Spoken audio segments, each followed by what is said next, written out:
தமிழும் சரஸ்வதியும் இன்றைய எபிசோட்ல அர்ஜுனும் பரமனும் கலிவர்தனை மீட் பண்றதுக்காக ரெஸ்டாரண்ட்ல வெயிட் பண்ணிட்டு இருக்காங்க. அப்போ நாம கொடுத்த ஐடியாவில தான் மேக்னாவோட சொத்தெல்லாம் அவங்களுக்கு கிடைச்சிருக்கு. அதனால நமக்கு சென்னை கம்பெனி கண்டிப்பா கிடைச்சிடும்னு ரொம்ப நம்பிக்கையா ஜாலியா பேசிட்டு இருக்கிறாங்க. ஆனா கலிவர்தனும் மதனும் வந்துட்டு எங்க கைக்கு எந்த சொத்தும் வராது, மேக்னா சாகிறதுக்கு முன்னாடி உயில் எழுதி வச்சிருக்கா, அதுல அவளுக்கு கல்யாணமாகி புள்ளக்குட்டின்னு வந்தாதான் சொத்தெல்லாம் வாரிசுக்கும் சொந்தக்காரங்களுக்கும் போகும். அப்படி கல்யாணம் ஆகிறதுக்கு முன்னாடியே ஒருவேளை செத்துட்டா மொத்த சொத்தும் ட்ரஸ்ட்டுக்கு தான் போகணும்னு எழுதி வச்சிருக்கான்னு சொல்லிட்டு கலியவர்தன் நொந்து போய் அழறாரு. அர்ஜுனும் பரமனும் கலியவர்தனை அப்ப எல்லாம் போய் ரோட்டிக்கே வந்துட்டீங்களா, இப்ப நீங்க கலியவர்தன் இல்ல காளிவர்தன் பயங்கரமா கலாய்க்கிறாங்க. கலியவர்தன் பயங்கரமா டென்ஷன் ஏறி போய் பிபி மாத்திரை எடுத்து முழுங்குறாரு. அப்புறம் தமிழ் சொன்ன ஆட்டோ டிரைவரை ஸ்டேஷன்ல கூப்பிட்டு வந்து மிரட்டி விசாரிக்கிறாங்க. அப்போ ஆட்டோ டிரைவர் சரஸ்வதி போன்ல என்ன பேசிட்டு வந்தாங்கன்னு எல்லா உண்மையும் சொல்றாரு. போலீஸ் ஆட்டோக்கார கோர்ட்ல வந்து சாட்சி சொல்ல கூப்பிடுறாங்க.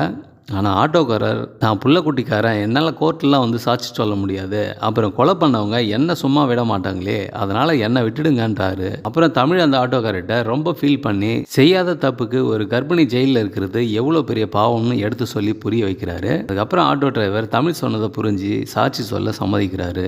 அப்புறம் தமிழ் ஜெயிலில் சரஸ்வதியை சந்திச்சு ஆட்டோ டிரைவரை மீட் பண்ணதையும் நாளைக்கு கோர்ட்டில் வந்து சாட்சி சொல்ல போறாருன்னு நம்பிக்கையாக சொல்கிறாரு. கடைசியாக தமிழ் வீட்டில் வந்துட்டு ஜெயிலில் சரஸ்வதியை மீட் பண்ணதையும் ஆட்டோ டிரைவரை மீட் பண்ணதையும் சொல்லி நாளைக்கு சரஸ்வதி கண்டிப்பா வெளில வந்துருவான்னு நம்பிக்கையா சொல்றாரு. இதை கேட்டு எல்லாருக்கும் ஒரு நம்பிக்கை வருது. இதோட இந்த எபிசோட் முடியுது.